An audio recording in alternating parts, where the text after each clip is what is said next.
radiation has been confirmed to have been leaked to the outside. There has been no information of those lines so far.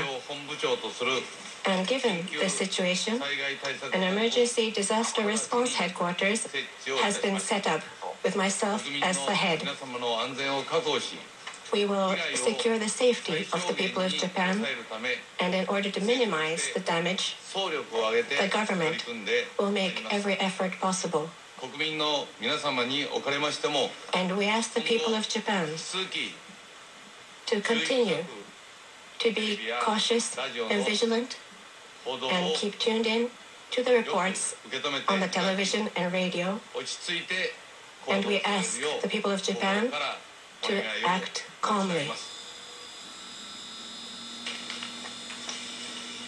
それでは総理が地震への対応がありますので、引き続きまして官房長官の方から質疑の対応を行わせていただきます。Listening there again to the Prime Minister of Japan, Naoto Kan, again calling on people across Japan to remain calm, critical in a situation like this. He also mentioned that he has set up an emergency response headquarters that he will head up himself. And we heard earlier that Japan has called for international assistance as this unfolds, as we watch these ongoing tsunamis roll across the land there along the coastline of Japan. And I hear too, we have someone on the line. This is Richard Lloyd Parry. He's actually the Asia editor for The Times. He's lived in Tokyo for 16 years. This is like watching a fucking movie. Thank you, sir, for speaking with us under these unfortunate circumstances.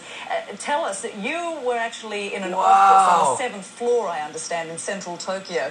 What happened when this 8.9 magnitude quake struck? Well, the earthquake began as many such tremors do. I mean, living in Japan, one gets used to these every few months. There was actually one yesterday about the same time, which rattled and then faded away after about 20 or 30 seconds. But this one just kept getting stronger. The windows were rattling, the walls were shaking. I looked out of my window and I could see an adjacent building, a 7 or 8 story building, beginning to move from side to side. So I decided then it was time to get under my desk, where I cowered while the earthquake. Oh, there's cars moving and shit. Felt a very long Go! Go! These circumstances, but I think it must have been between a minute or 2 minutes. Oh no! Which, when you're waiting for it to end, seems like a very long time. Oh, there's a truck. I certainly understand that. I mean, in actual fact, Kyung La, our reporter there in Tokyo, thought it might be 4 to 5 minutes. But as you say, it's a very difficult thing to judge the timing of this. Now, what is your situation? Where are you now exactly? I'm in my office, having been for a walk out in central Tokyo to see what's going on. I'm now in my office monitoring the coverage on Japanese television.